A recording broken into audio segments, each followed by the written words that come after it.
Time lapse video ಒಂದು social ಮೀಡಿಯಾದಲ್ಲಿ viral ಆಗಿದೆ. ಅದರಲ್ಲಿ ಭೂಮಿ ತಿರುಗುತ್ತಿರುವ ದೃಶ್ಯ ಸೆರೆಯಾಗಿದೆ.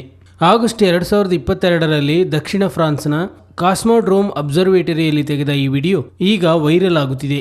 ಈ ವಿಡಿಯೋ ವಿಜ್ಞಾನದಲ್ಲಿ, ವಿಶೇಷವಾಗಿ ಬಾಹ್ಯಾಕಾಶದಲ್ಲಿ ಆಸಕ್ತಿ ಹೊಂದಿರುವವರನ್ನು ಬಹುವಾಗಿ ಆಕರ್ಷಿಸುತ್ತಿದೆ.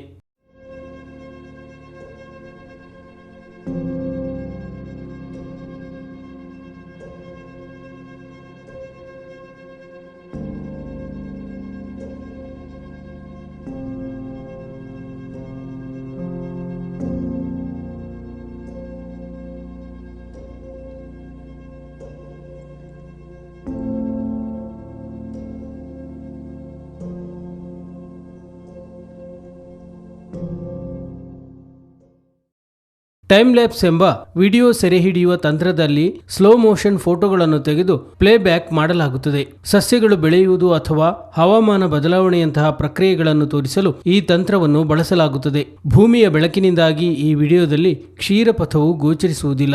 ನಕ್ಷತ್ರಗಳು ಸ್ಥಿರವಾಗಿರುವಾಗ ಭೂಮಿಯು ಮರಗಳು, ಸಸ್ಯಗಳು ಮತ್ತು ಹೊಲಗಳೊಂದಿಗೆ ಚಲಿಸುತ್ತಿರುವಂತೆ ಕಾಣುತ್ತದೆ. ಈ ವಿಡಿಯೋವನ್ನು ಜುಲೈ 8, 2024ರಂದು ವಂಡರ್ ಆಫ್ ಸೈನ್ಸ್ ಖಾತೆಯಿಂದ ಎಕ್ಸ್ನಲ್ಲಿ ಹಂಚಿಕೊಳ್ಳಲಾಗಿದೆ. ಈ ವಿಡಿಯೋ ಎಕ್ಸ್ ಪ್ಲಾಟ್ಫಾರ್ಮ್ನಲ್ಲಿ ಈವರೆಗೆ 130.3K ವ್ಯೂಸ್ ಪಡೆದುಕೊಂಡಿದೆ. ಅನೇಕ ಬಳಕೆದಾರರು ಕಾಮೆಂಟ್ಗಳಲ್ಲಿ ವಿಡಿಯೋ ಕುರಿತು ತಮ್ಮ ಅಭಿಪ್ರಾಯಗಳನ್ನು ಹಂಚಿಕೊಂಡಿದ್ದಾರೆ. ಇದು ರಾತ್ರಿ ಆಕಾಶದ ಟೈಮ್ ಲ್ಯಾಪ್ಸ್ ವಿಡಿಯೋ. ಛಾಯಾಗ್ರಾಹಕ ಎರಿಕ್ ಬ್ರಮೆಲ್ ತೆಗೆದಿರುವ ಈ ವಿಡಿಯೋ ಇಂಟರ್ನೆಟ್ ಬಳಕೆದಾರರ ಗಮನ ಸೆಳೆದಿದೆ. ವಿಡಿಯೋ ಭೂಮಿಯ ತಿರುಗುವಿಕೆಯನ್ನು ಸುಂದರವಾಗಿ ಸೆರೆಹಿಡಿದಿದೆ.